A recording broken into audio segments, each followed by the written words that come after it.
Everybody. Thank you Hello. all so much for joining us today.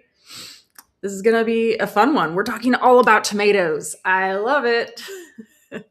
Thought this was the perfect time because I was actually going through and thinking myself of what tomatoes we were going to be growing this year and thinking about getting those started here soon. So I was like, we definitely need to do a live stream talking about this because there's so much to know about tomatoes and so many varieties out there. So I was like, this will be a good one.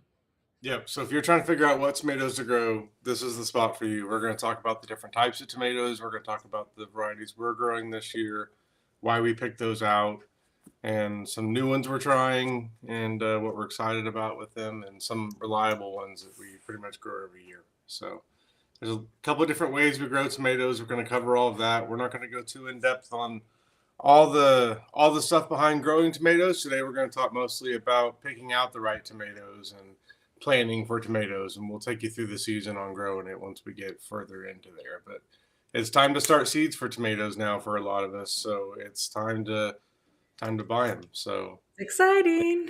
Yeah, I still need to buy a lot of mine. So yeah, I need to get shopping myself. Well, awesome. Well, before we get too deep, I always forget to introduce ourselves. My name is Carrie and this is my husband Dale. We are the creators of the Seed to Spoon app.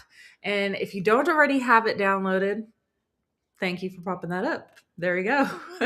Scan that, get it downloaded, and it'll help walk you through growing. Oh gosh, I've lost count of how many plants are in there now. There's like 150 different growing guides, like more than that. Um, and then we have the visual garden layout and friends, companions. I mean, literally everything that I need in the garden is right there within the app. So that's why we built it, was to help us in the garden. So yeah, here we are today. yeah, so we started gardening about 10 years ago and got addicted pretty quickly and then turned our entire backyard over into gardens. So this was our backyard when we started gardening back in the very beginning. We lived in the city back then. We're on a farm now. Which way of farm news, by the way, in a minute I will share. But this was our backyard after we switched it over. So we, as you can see, we got obsessed with gardening, and we wanted to make an app to make it easy, and that's why we built our app. So I'm sure a lot of you are here because you got notification from that app. So thank you for joining. But if you didn't know about our app already, here's what it looks like. Some screenshots, but it does everything you need to do to keep track and manage your garden. So we'll be showing some of it today, probably as we go through. So read a comment. I'm reading now.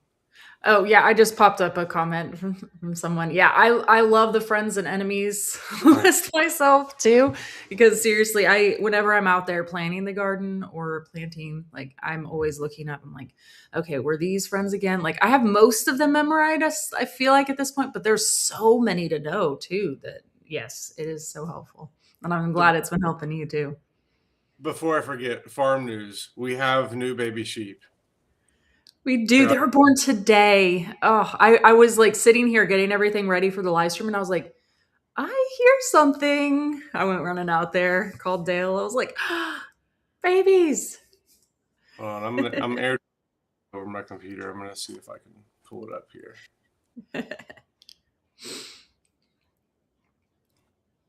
Y'all don't have to wait on me. You can keep going. We'll have the video ready here in a minute. Well, so I do want to let you know too. We always do a or giveaway here for the live streams, and we are doing a free 1 year premium Seed to Spoon app subscription, along with a tomato packet seed of your pick from Park Seed, which is exciting right there. Help you get started on your tomato planting. But before I get too into that giveaway, we do have one from last week as well. So I feel bad because not everybody's able to join us live. And so we do an after the fact giveaway too. So if you commented after the last video got posted, we do another giveaway. So I do have a winner for there. I can go ahead and announce. It was congratulations to again, I can never say any of these names from you guys. So there it is. So congratulations. Send me an email at info@seedtospoon.net and I will get you all hooked up. I forgot to get a picture of their comment, but their comment was asking something about the tomato, the kitchen mini tomatoes, and I was like, oh, that's funny that they're the winner this week, and that's like what we're talking about today. All right, without further ado, baby sheep, and they are minutes old. Like we like heard them being born like out the window, basically. Like we heard screaming and went out there, and this was just a few minutes.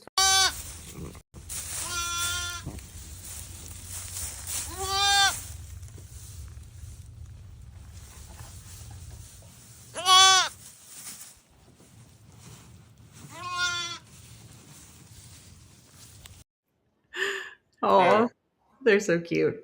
two little girls.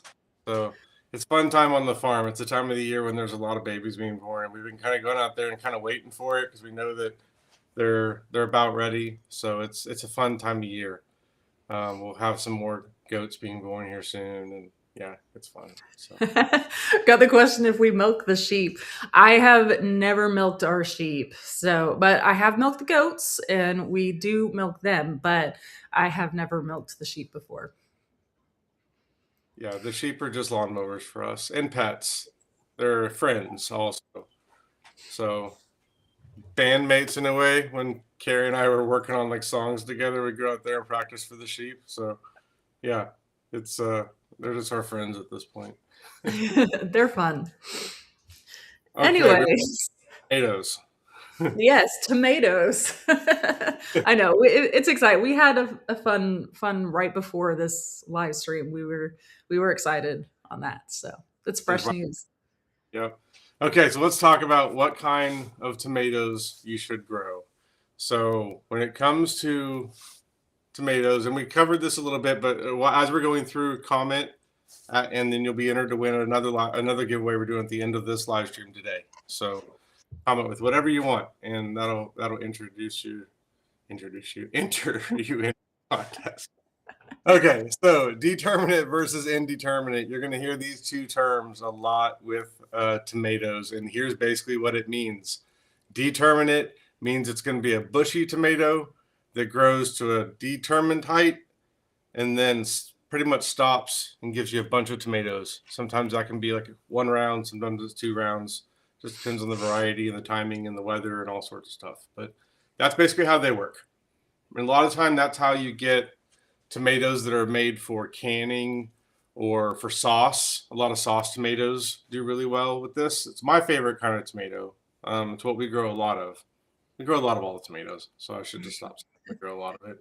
But these are my favorites. Typically, like this is what you're using like a tomato cage for, or some sort of structure like that.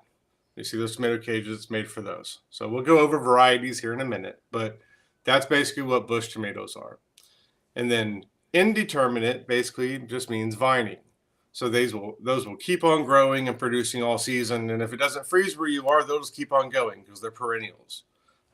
Speaking of which, you can bring your tomatoes indoors over the winter and you can grow them indoors, and we'll get into all that later too. But yeah.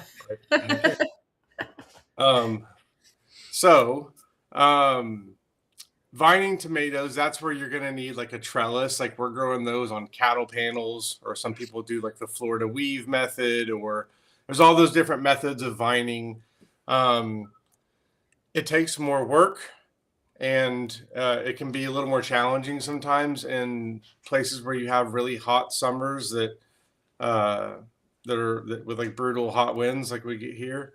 So we do some vining tomatoes, and we have some strategies that we are going to talk about on like the types of varieties we try to do for vining to help with some of the issues there and some of the things we do about that. So and those are nice though, because you get tomatoes like all throughout the season. It's not just one big batch. So really like the cherry tomatoes because there's always tomatoes available to go out there and just grab a handful and dice them up and throw them on whatever I'm trying to have tomatoes on. So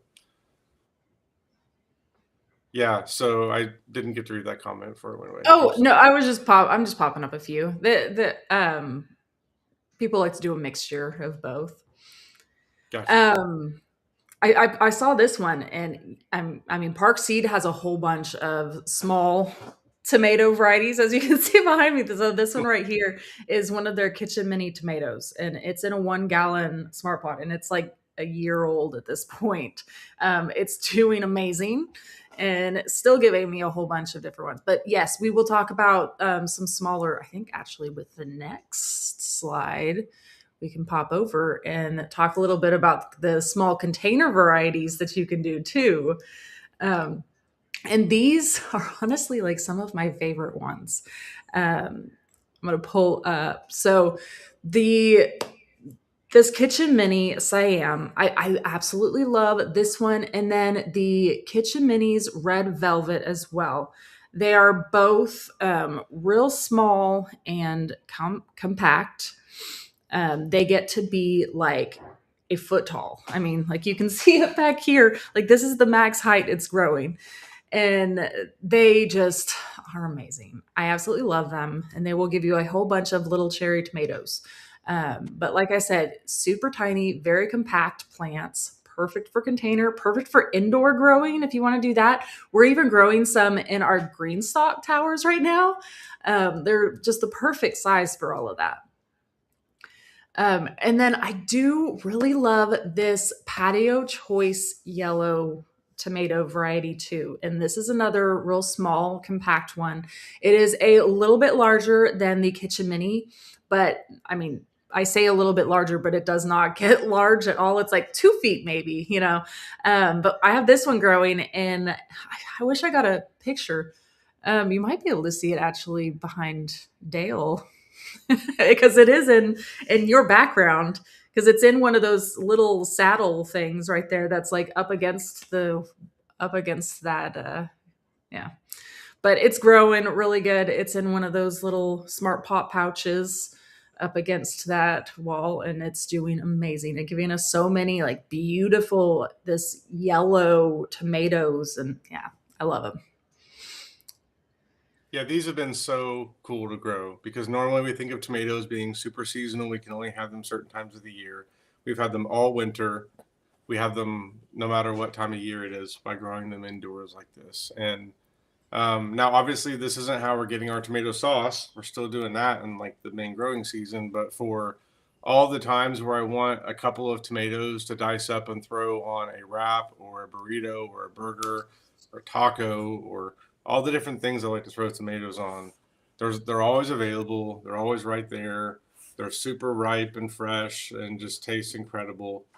And the kids like it too. It's fun for the kids. Like it gives, and it puts food like right there in their face and makes it very clear to them like how we get food and where it comes from.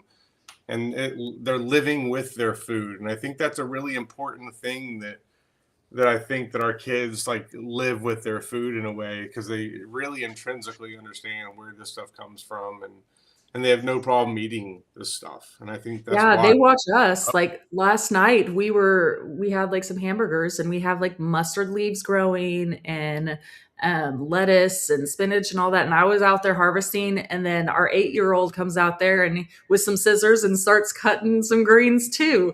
I mean, it's great. Like they're right there with us. Yeah. Okay, so next on the list. Well, hold on. We did have some questions about about Okay. the kitchen minis. So this was a difficult question though. They're asking how many tomatoes per week would you say the kitchen mini gives you, and do you need to treat them differently? Um, I mean, I do not have a good estimate of how many. Enough to be able to harvest a couple a day, and I Across like multiple. indefinitely, Yeah. pretty So much. there's two or three of us harvesting off of it every day or so, and it always looks like it does behind Carrie right now. Yeah, I mean, and there's like a good 10 of them right there that are ready to harvest right now. So we just keep them on there until we eat them, and then we just Yeah. pull them. And we've got a couple of these. We've got a couple of these kitchen mini tomatoes. We've got the one behind Carrie in the sunroom with me. We've got some that are growing in our green stalks now, and then one that's growing in this bed right behind me right here. So we'll do a tour of our sunroom. We'll make that video very soon. Yes, we will, because that's honestly one of our favorite places to grow. It's so much fun. Yeah. So you asked about grow lights. So if you have a good like south facing window that gets lots of sun, you will not need to have any grow lights or anything special. I do not have that because we have a lot of trees back here and it's very shaded. So I do have a grow light, but it's one that I mean, you can't even tell that we have a grow light. It's just hanging right here on our sash, and it has little like fishing line attached up here to the top. You can kind of see it. Sorry, it's like weird point right there. It's like connected right there to like a little hook. But yeah, I mean, you can't even tell hardly. And I have them on little timers, so they sit perfect right there. Yeah, but they work perfect. If you don't have a south facing window, you can just throw some easy grow lights there too. Okay. Do we have any other questions on the container varieties? Yes. So what is the best size pot? So I grow all of mine in like a 1 gallon smart pot. These are all just like little small 1 gallon smart pots. I love them. And they do not get root bound because it is in a smart pot. I mean, smart pots are amazing for that. That's why I love growing in those. Um, I've honestly grown one time in a regular container, and I can't really answer if it will get root bound in a regular container, but it will not in a smart pot. So yeah. And then does one kitchen mini last you all winter? Yeah, I mean, this one is over a year old at this point. Like I've had it for a very long time. I started it. I don't even think I started last year. I think it was the year before I started it, like the fall, because I was like, oh, I want to make sure I have tomatoes over the winter. So I started it not this last fall, but the fall before that was when I started this one back here, and it's still going strong. And we've also had volunteer tomatoes or that have come off of these minis that have popped up inside of our green stock and some of the and like the cubbies we have there. So yeah, we're gonna have a lot of those kitchen minis this year. It's pretty awesome. So Donna was asking what soil I use for our kitchen minis here. Um, do you remember what it was called? It was like black bear. I always forget. Edvin, if you Edvin with Smart Pots, or if you're here, I think I saw you in the comments. Because he's the one that always pops in and tells me what the soil name is. But we do that. We also have a mixture of some that we make ourselves. And it's really just a mixture of like compost, vermiculite, and coconut coir, and that works perfect too. If But if you want to just buy like a little container, I think it was called like the Black Bear was the one. Oh, thank you, Edvin. Oh my goodness, I think we're both trying to tap it. Yes, thanks, Edvin. Yes, Sungrow Black Bear mix. Yeah. We did it again. I'm gonna stop clicking. We keep Continue. doing it. um yeah, so I usually go in and I fertilize these probably every few weeks, every like 3 weeks or so probably. And I log it all in our seed to spoon app so I can remember, because I can never remember when I did it last. And then I actually just use, it's sitting right up there here, this is what I use right here. It's the Espoma tomato tone fertilizer. So really all I do is just grab a little handful of this and just put it into the top of the soil, just work it in, and then I just give them a water, and that's it. I mean, it's super easy, very simple to do. Hard, yeah.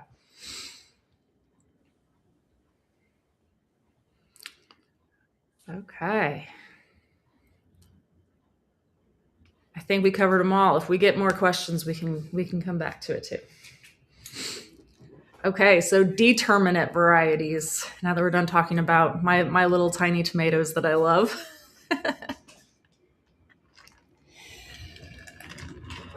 So these are the ones that Dale was talking about earlier that are going to be like those bush varieties. These ones typically stay a little bit smaller than the indeterminates, And these ones are more ones that you will have in like a little tomato cage, which, by the way, if you're looking for tomato cages, this one right here has been my very favorite. It's actually like sturdy and holds up to Oklahoma winds.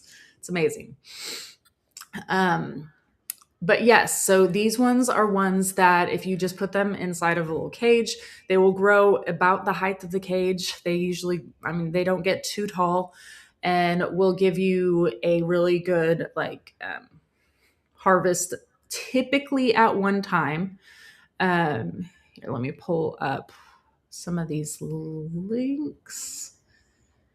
So Roma is probably going to be the one that you are the most familiar with, um, as being a good like one for paste and for sauces and all of that.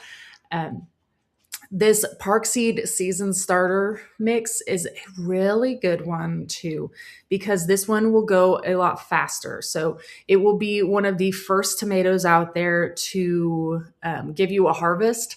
So that being said, it's a really good one too, like up north. If you don't get quite as much time to grow tomatoes, this will give you tomatoes faster, and like it's just a really good one.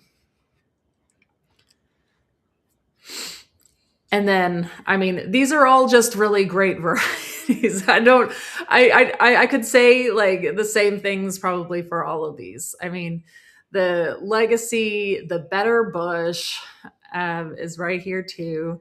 These are all just really good, solid varieties that will just give you a whole bunch of tomatoes to be able to can or eat a whole bunch at once, make some sauce, all of that. Couple I'll call out here specifically. The Better Bush is a really good one that you don't have to worry about getting too big for an area. It's one of the smaller ones on this side that's kind of in between like the Kitchen Mini and something like a Roma that gets larger. So the Better Bush is a really good option for a container or maybe a smaller area. The Celebrity just does really well with disease resistance and is a really good one just overall across all climates. Like it just does a really good job of handling the different challenges that tomatoes get. And then Saucy Lady's a new one that we're trying out that we're excited about. That's supposed to be another Roma type where you get a lot of sauce from it as well. So Yeah, I was really excited for this one. I mean, besides, I love the name. It sounded really fun, but it's supposed to be like a really good, dependable variety too. So I'm excited, and this is going to be on my list of new ones to grow. So I don't have personal experience because it is brand new this year, but I will let y'all know how it goes. a couple links from earlier. So here's the link for the cages that we showed earlier. And like Carrie mentioned, these are super sturdy. These are going to last a lifetime. They're so much, and they collapse down for the winter, which is really nice. You can just kind of stack them up in the winter. Yeah, it's great Uh, because they just like fold flat. So it's so much easier than having those round ones because they always broke every single winter whenever we would go to store them. yeah, and we really tested them by allowing our goats to go trample over our garden, and they went into where they weren't supposed to, and then they like bent these up, and then I was able to just like bend it right back in place, and it was just fine. You can't tell anything even happened to it. So they've been really tested, like they've been goat tested. Is what I'm trying to say. So yeah, we're pretty rough on equipment around here. So if I tell you something's gonna last for a while, believe it. Trust me, because we are. Yeah, and all of our other tomato cages like are broken where they got like the hinges where like there's this really bad like weld there like is broken apart, and now they're just like hazards where you're walking around, you're trying not to get stabbed off broken tomato cages. That's the Yeah. life of the farm now. So Yeah. So that's why we were like switching over to these ones. yeah, It's less dangerous. yeah. And then also the Espoma fertilizer, here's a link to that as well. Okay, do we have any questions on any of the determinants before we go We on? did get a question about the cages. I don't know the exact There's height. is they've got 39-inch and 48-inch. The 48-inch are out of stock right now, but the 39-inch are in stock, and I will check and see what's up with the 48-inch and see if how soon we'll have those. So Sorry, I wasn't on the screen too. I'm hopping in. Let's see. Sherry wants to know, do you think tomatoes grow better in soil or hydroponics? Well, we haven't grown hydroponically, so I wouldn't be able to speak to it from personal experience. I have seen plenty of people that have had amazing results with it. I think those people are better about being very disciplined with things than I am. And I think when you're growing hydroponically, you've got to really know your stuff and you got to be putting in the exact right amount of nutrients. And there's just a lot that goes into it. And a lot goes into every other part of my life. And I like gardening to be simple. And I like to be, I just go out and put my hands in the dirt and I get food from it and I connect to the earth. So like that's my perspective on it. So I think you can do really well either way.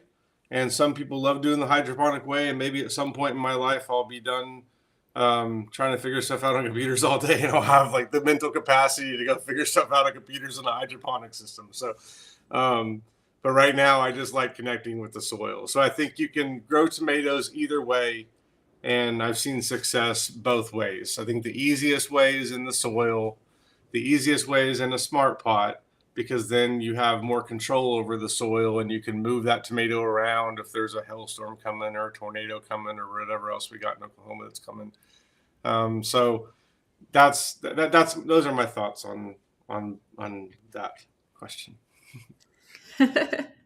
Well, Cami was asking, do you think pitching off is good or bad? So let's move to indeterminate and kind of talk a little bit about this question as well, because that's going to come Yeah, up here in just a minute as well, too. yeah. Okay, so we talked about earlier about indeterminates, how they keep on growing, keep on growing. So we'll talk about some strategies about that, and pinching off is one of them here in a minute. But first, let's go through and talk about some of our favorite varieties of indeterminates. So right off the bat, the Parks Whopper is the best tomato we've grown when it comes to having like that tomato on the right over there. It's like a full size, like traditional looking. If you were to draw a cartoon of a tomato, that's that tomato right there, and it tastes incredible. It's great for slicing. It's like it's a legit tomato. Okay, so that's our favorite one of those. Um, what my favorite tomatoes of indeterminates though are actually these Whopper Juniors. So this is a new line that came out a couple years ago, and the pink one in particular is the best tasting one in my opinion. I think Carrie, you agree. Like they are Oh my so. gosh. I've They, never liked snacking on tomatoes like that. yes, but there's something different about they're just so sweet. Like they taste so good. Like the other ones, I'm like, yeah, this tastes good. It tastes like a tomato. I'll go put it in something to eat it. But these pink juniors, I was literally pulling them off and just eating them because they tasted so good. So yeah, I highly recommend these. If you have the space to grow an indeterminate variety, do that one. It is so good. It's a little cherry tomato, but it just tastes wonderful. And the really simple way to do a trellis on this, I say it's simple if you have a truck. If you don't have a truck, that's probably more complicated. But get a cattle panel and then put it on its side and put T-posts in the ground. Carrie, do we have a picture somewhere of this? Of I don't what I was pulling up. What's or I don't know if we had it in here already, of a cattle panel, like a trellis, but not arch, not an arch, just like a sideways one. But that's yeah. So here we go. Yep. So that's we have peas on it here, but we had tomatoes on this exact same one last year, and it was Mhm. really cool. It was a perfect size for our kids. They would go walk along and pick tomatoes, and it's a really again, if you have access to a truck, it's a really easy way to do a trellis like this. And it's just T-posts and cattle panels. That's pretty much everything we do around here is T-posts and cattle panels. Um, so the Cherokee Purple tomato is a very old tomato. It's been around a long time, and it's a really popular one to grow. It's an heirloom tomato, so if you're into heirloom stuff, it's a good one to grow. It can be a little finicky, and it can be difficult here sometimes. So I have a love-hate relationship with it. I really like that the Whopper just works, and That's probably my favorite. The But disease I resistance and the switched. Whopper, that does it for me because it has so many. Because tomatoes, you can have issues sometimes with like disease resistant and like, yeah, things like that. But But if you want to be able to save seeds and know that the seeds you're getting from it are going to be the exact same plant that you grew, this is the tomato for you, because that's what it means essentially when you're getting heirloom seeds like that. Like that's the main reason why a lot of people are going that route with a variety like this. So if that's important to you, go with this one. These other hybrids, you don't really know what you're going to get because it's a hybrid of two different plants. So the offspring of that can be unpredictable. Um, I don't think we've ever had a tomato go wrong for us. I don't know, like there hasn't been a volunteer tomato that's come up that's put out a tomato where I'm like, oh, I regret that tomato. So I don't know, like, maybe one day I'll get bitten on this, but so far just allowing volunteer tomatoes to come up and just rolling with it has worked out pretty well for us. So yeah, we had that. It was actually Park Swapper Red that we had that it was along that same trellis that we had that I just showed. And it had so many little cherry tomatoes on there. We had so many drop. And the next spring, we had probably like 20 different volunteer tomatoes in there that I was literally, I was digging them up and moving them around and just transplanting them in different places. And it worked great for me. Like it was amazing. I loved it. It was extremely prolific. a couple others that are on this list. I'm going to call out San Marzano here because it is a tomato that's typically grown for tomato sauce. A lot of indeterminate tomatoes are more of slicers or, um, like the small tomatoes and not really the paste tomatoes. San Marzano is an exception to that. So San Marzano and Roma compare nicely together if you grow both, because Roma will give you that big bunch of tomatoes at once, and then San Marzano will kind of keep producing throughout the summer, and then you could do another round of Roma in the fall. So that's a nice strategy to go with if you want to do canning tomatoes, is use San Marzano in those months when the Romas aren't going to be producing. And then you're able to get more of that type of tomato for fresh sauces and stuff like that throughout the summer. And then this super sweet 100 cherry tomato seed, it's always a super popular one. I've already seen a couple of you guys chatting about it in the comments section, but it really is one that is always super dependable and reliable, and of course lives up to its name, super sweet. It is amazing determinate variety. I love it.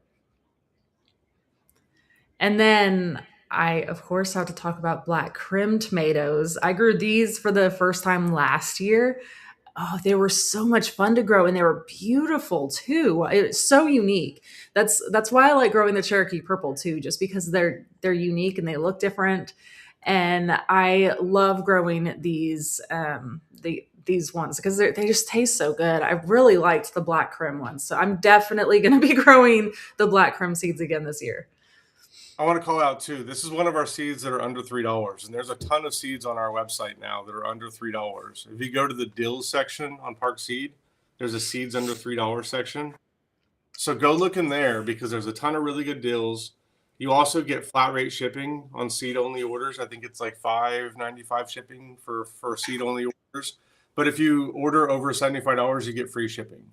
So Or if they're a yearly seed to spoon then you winner, also get, you get free shipping all of the time. So on any order, yep.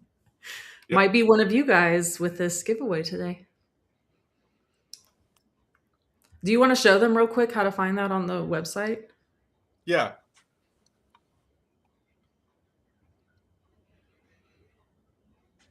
Okay. So from the Park Seed website, we go over here to the deals section. Then we've got a lot of stuff in here, and seeds under $3. It's right here. And we've got a lot of different stuff in here. So if you want to filter down to just see the vegetables, you can do that. And then you could filter down to see other stuff over here on the left. But we Nice. got a lot of seeds in here that are under $3. So a lot of my favorite seeds too, like the Romas are $2.95. Like Yeah, there's a lot of really good stuff in there. So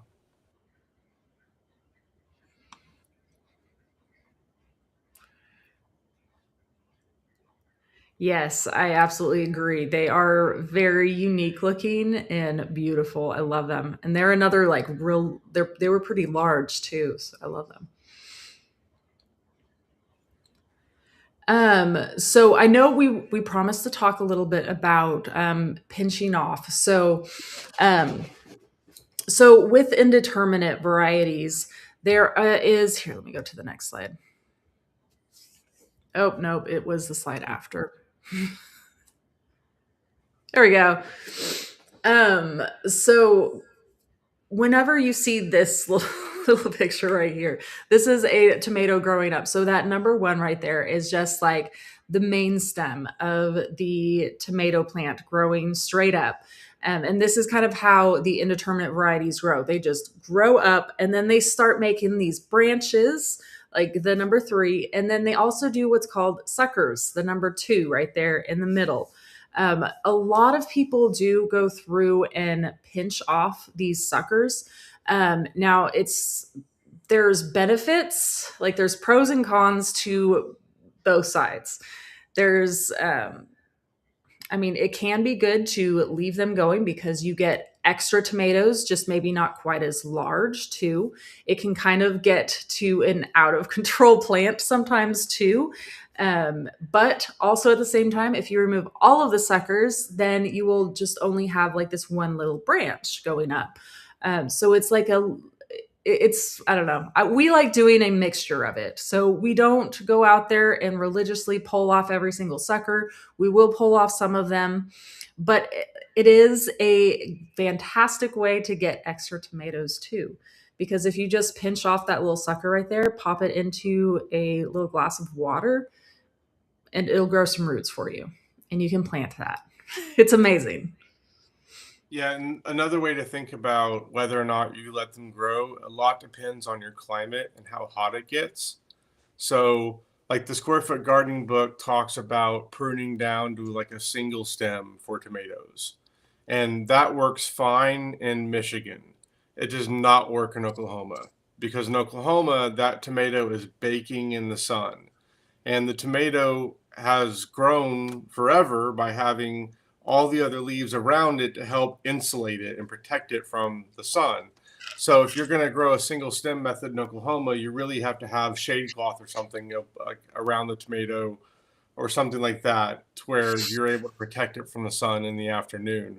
Whereas if you're somewhere like northern where it doesn't get as hot as it does here in the summer, or at least as long as it does here, then you don't have to go through those links. So I think a lot of it depends on where you are, the conditions you have, the variety. The way that we try and do it is on our cattle panels. I want there to be full coverage on the cattle panel to where one stem, like main stem of the tomato, is able to get probably like 2 to 3 feet of width where it's going to have like enough space. And then I just have that to where they each kind of have their own lane.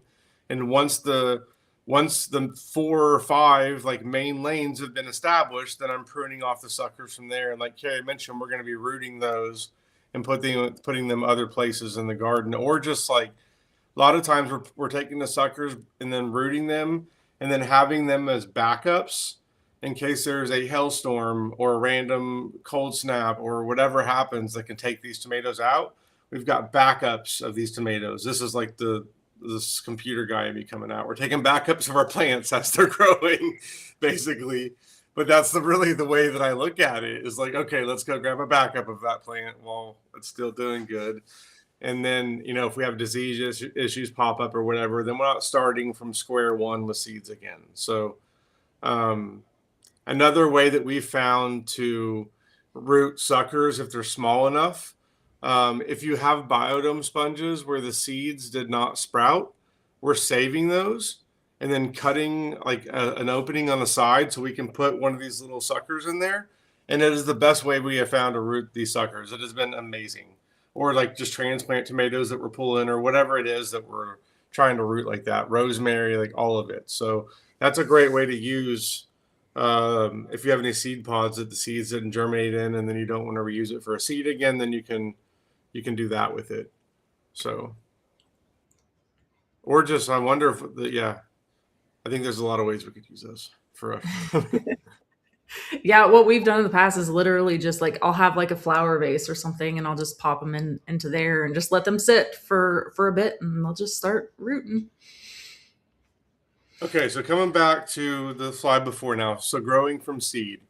Well, So before we jump into that, I was going to try to answer this question real quick. She was asking if any tomato varieties can be grown in partial shade. And I will say, I think Dale kind of touched on this a little bit too, with how he was talking about the branches almost giving shade to the tomato plant too. But a lot of our tomatoes, especially in like the heat of the summer, will appreciate some partial shade. As long as it does get plenty of sun, like in the morning or in the afternoon, usually it will do just fine. 4 to 6, Um, depending on how intense, but if it gets 6 hours of good sun, then you're good to go. yeah. Some of the tomatoes we've ever had have been on the side of the house that gets shade starting at noon or 1 o'clock. Those have been the best tomatoes we've ever had.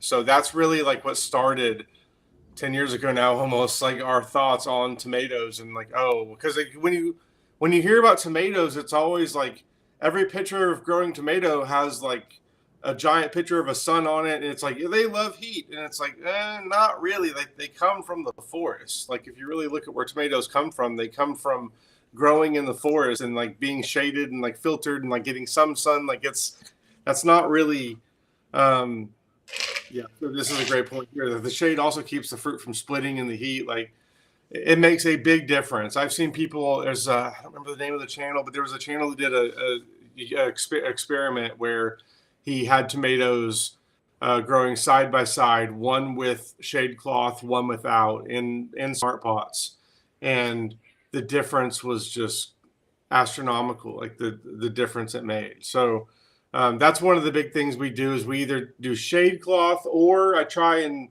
like, shade cloth can be difficult around here because when the wind gets going strong, it's just gonna be a problem. So I really prefer to try and have tomatoes in an area where I've got something like a house that's going to provide shade in the afternoon. So I don't have to worry as much about, setting up structures and stuff. Or we've also built shade walls in the past, and those have been effective, where we use 8-foot T-posts, put them on the side of a garden bed, and then attach shade cloth to that. Or like sometimes we've even done the wire mesh that you can get at like Home Depot or Lowe's. It's over in like the concrete section. We've gotten those and just attached them up on the side, and then grown things that like the heat up it, so it creates a wall. And then those tomatoes are on the side of it. So that's the way we've handled it in the past. Okay, Um, so Really quick, I know we'll talk about seeds, but I've seen this question pop up a couple times. So asking about like the differences between the organic seeds and the non-organic seeds, and if it's a big deal. Okay, so this is going to come down to personal preference more than anything. Here are my personal thoughts on it. I care about eating organic food more than I care about growing organic seeds. If a plant was uh, grown in a way that was not organic, um, the likelihood of whatever methods were used going into the seeds are probably low. Now, I'm not a scientist. I could be way off on this. This is just my personal opinion, but that's the way that I look at it. I'm not super strict when it comes to organic stuff, the way that I would be if I'm going to the grocery store and I'm buying greens or something like that. I really want to go for the organic ones because I don't want to eat spinach that's had like pesticides sprayed on it and been sitting there. Like, that's what I'm trying to avoid. I don't see like where the pesticide is going to go like into the plant and then be part of the process where when it makes the seed and then end up in the seed and then end up in that leaf that I eat from that. Maybe I'm wrong. Maybe science will prove me wrong. And but that's just the way I had to draw a line somewhere. When I started looking into this lifestyle and trying to get healthy, coming from the world I was in before, which was like eating McDonald's every day for most of my life until my mid 20s. Like, that's the world I came in from. So I had to like draw a line somewhere. And that line for me was, I'm not going to go wild with having to do organic seeds. I'm fine with non-organic seeds. I do care about heirloom seeds sometimes because it might be something that I want to be able to grow continuously.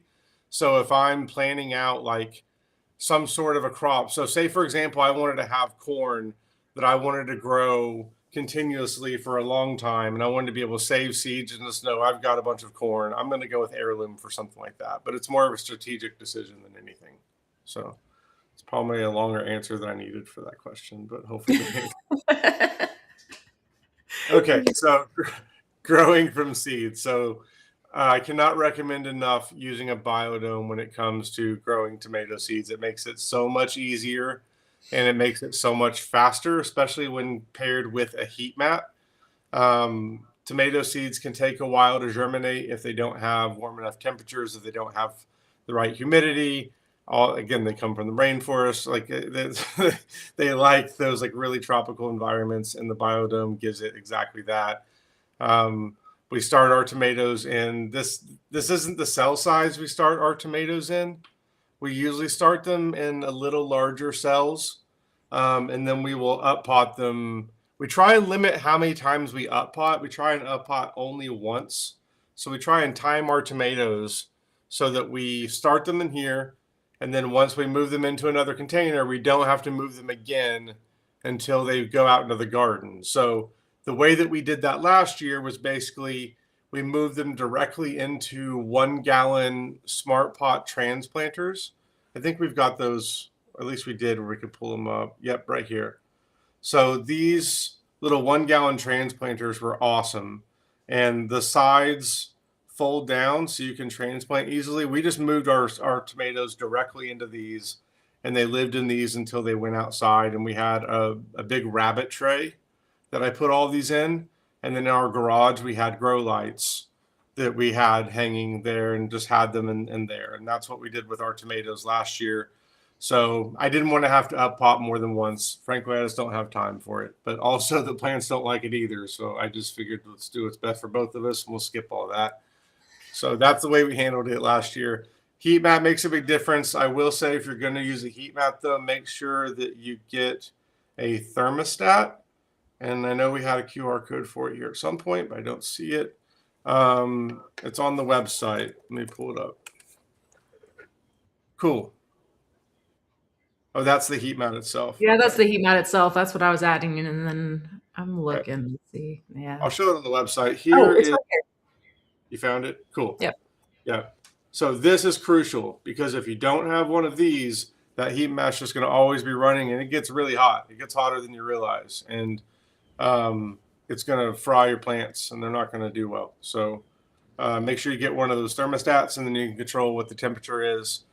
You don't even have to use one of those if you, in some areas, like if you keep your house already at 70 and then you already have grow lights, like our grow light area behind Carrie. Hey, Carrie, can you pan the camera for just a second and show?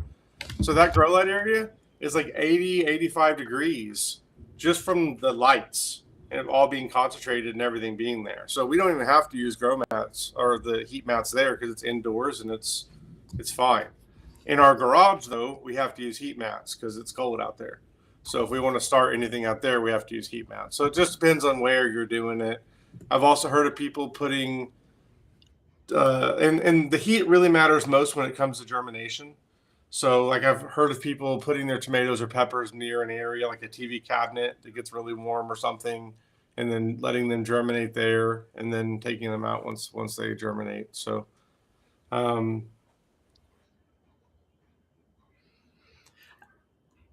We had a question about up potting too. Yes, I agree. Up potting is the worst if you have to do that so many times. So yes, like Dale says, those 1 gallon are amazing. But usually we just put one transplant in there and we just let them kind of take over that entire spot. It's going to feel silly for a few weeks because you're going to look at this space where you got like, all this space and one tiny little tomato. It gets big in a hurry. Mhm. And now some people will transplant it first into a 4-inch pot and then up pot from that into another one. If you have time to do that, that's fine. I don't have time, and we have the space to be able to just go directly into the 1 gallon. So I I just save myself the trouble of having to do because every time that you up pot introduces shock and stress into the plant. So the more that you can limit how much you do that, the better off you're going to be. Yeah, you can use the thermostat on any heat mat. It's the way it works is your heat mat plugs into that thermostat, and then that thermostat has a soil probe that you put into your seed starting tray or whatever it is, and then you set the temperature of what you want it to turn on and off at, and then it controls whether or not your heat mat gets power. So that's the way it works. It'll can work with any heat mat or really anything that you want to be able to can turn on or off with, um, you know, the thermostat. So. Yeah, we got another question. So if they don't have a thermostat, can they go in there and just check the temperature periodically? You can, um, you can, and you may just have to like get on a schedule of turning the heat mat on for a certain number of hours, or like just figure out what the temperature is, like how long it takes, and then you could set like a timer to turn it on or off at certain times if you want to do that. That would also work. The main point is just make sure you know what the temperature is and don't let it get too hot for that plant. And every seed is a little different in what's too hot for it. Like for spinach, 70 is getting too hot for it.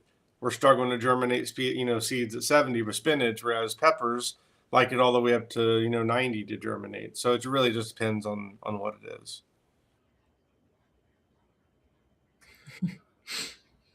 I like it. Smart Pot's like, I mean, just start them all in there. No up potting. Okay. So we've got 8 minutes left. Let's cover companions now. So we've talked about tomatoes, but it's just as important to think about what you're going to be growing with these tomatoes and to grab those seeds now as well, because what you grow with the tomato makes a huge difference. And here are the reasons why. Number one, pests.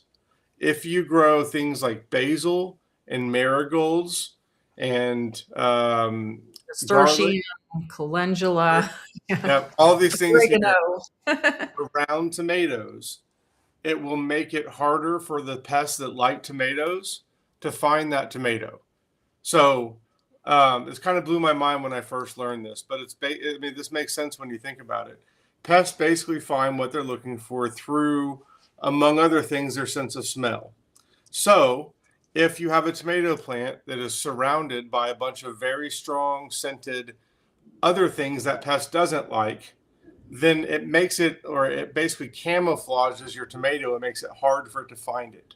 Or if you have a pest that finds one tomato plant, but it's separated by a border of basil or marigolds or whatever, again, it makes it harder for it to find what it's looking for. So that's one of the reasons for companion planting. But there's other reasons as well, especially with tomatoes. So there have been a ton of studies that have shown that if you grow basil alongside with tomatoes, that it enhances the flavor of tomatoes. They've grown together for a very long time and they do really well together. So I recommend picking out a variety of different types of basil. There's a lot of different varieties of basil and they all have their own unique purpose for us. And it's really nice to be able to have different flavors.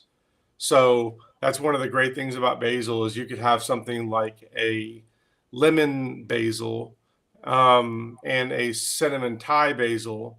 And although they're the same plant, they taste so radically different that you can make some rice and then throw this basil in with either one. And then now the batch of rice tastes completely different. And you can make meals that taste different day to day by using pretty much the same ingredients and then just throwing in different herbs. So, and then when it comes to tomato sauce and pesto and all that kind of stuff, you're going to need basil for that. So, our app has a whole list of companions for tomatoes. So if you want to see other tomatoes that we have, you can check out our app.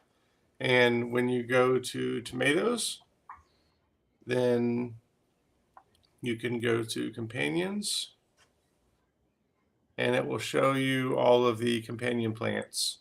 Yeah, That, so this is only a small list that we had on the PowerPoint there, but yeah, I mean, as you can see, there's a lot of amazing companions right here. And then also a few enemies too, like things you might want to avoid planting next to your tomatoes too. So this is super helpful.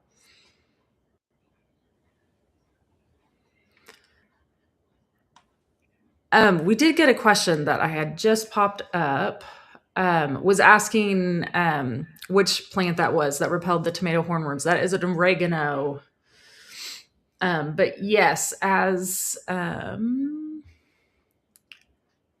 Here She Grows pointed out, basil, marigolds, and calendula will also work too for it. So a lot of amazing companions.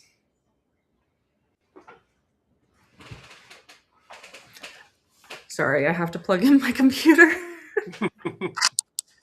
I just got a warning. I was like, oh, I didn't realize I wasn't plugged in. Okay, so how close do companion plants have to be? Um, so it depends too on what benefit you're trying to get. So things like the marigolds, for them to be able to like help with the nematodes in the soil, you're going to need them to be sharing the same soil. Um, other things like that are bringing in like pollinators or helping with pests, like just having them in the vicinity of them is going to help. I do like to plant like my marigolds and basil like right on top of my tomatoes though, because I think they're beautiful and they always help too. So I'm like, I just pop them right there right next to it. And on a related note, we haven't had any issues. So, like last year, for example, we had tomatoes in the middle of a bed, and then we had marigolds around on one side, and then basil kind of mixed around, and they just all kind of worked together.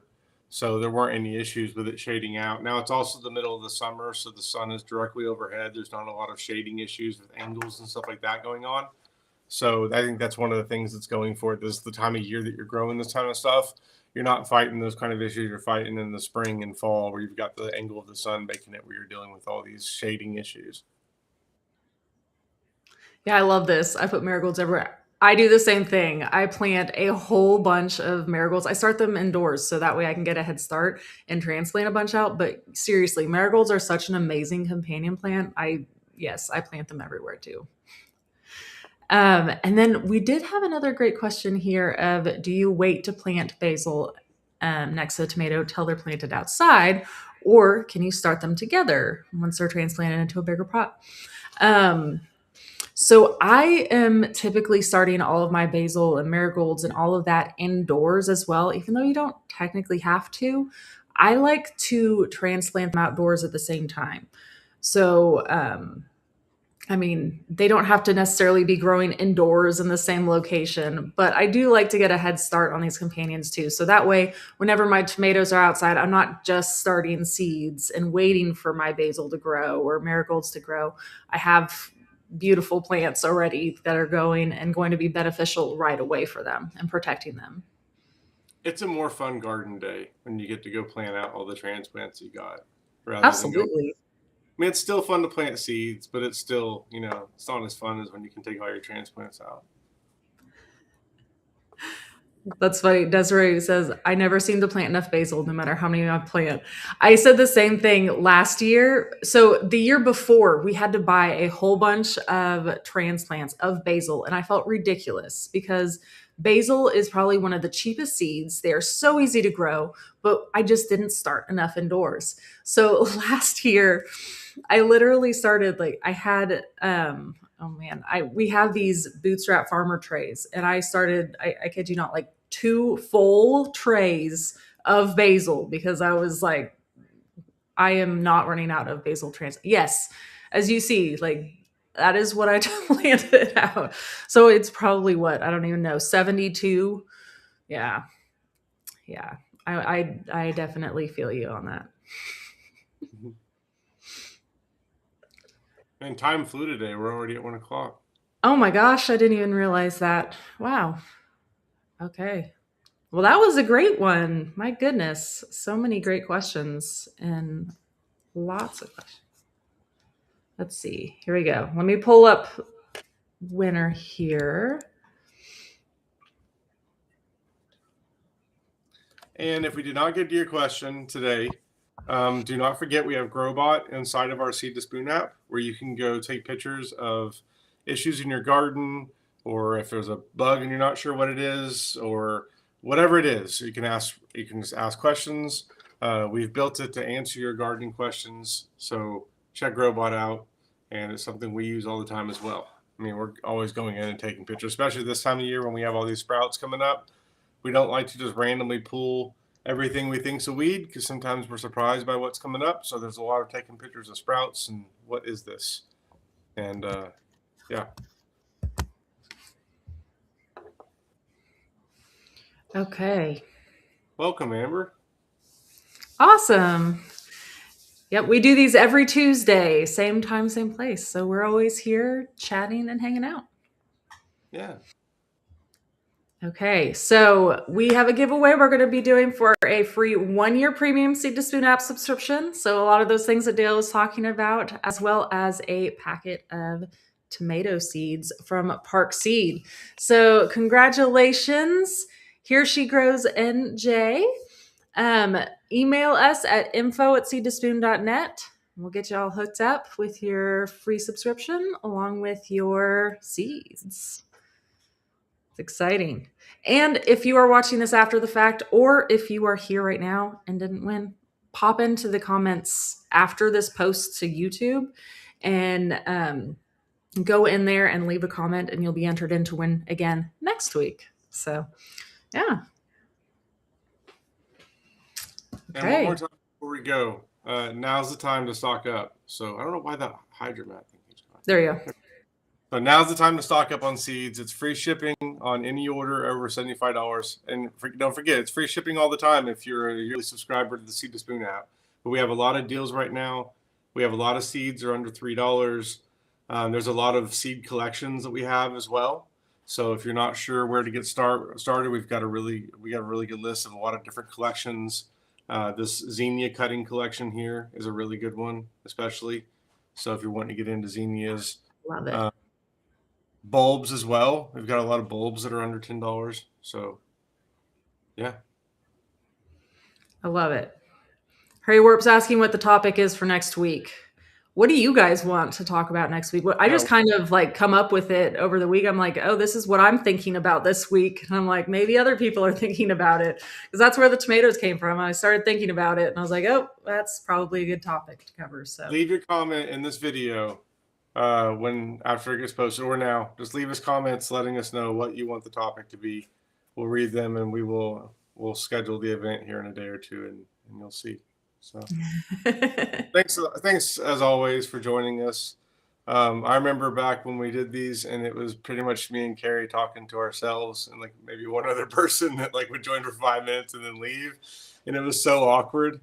And it's so much better being able to talk to real people and do this way. So thank you for it is. joining. It's great. Because it's a lot of you guys that are here every week. I love it. It's like you guys are our friends and we just all sit and hang out and chat gardening. Yep. So thanks for joining us and we'll see you next week. Sounds good. See you guys. Bye. Bye.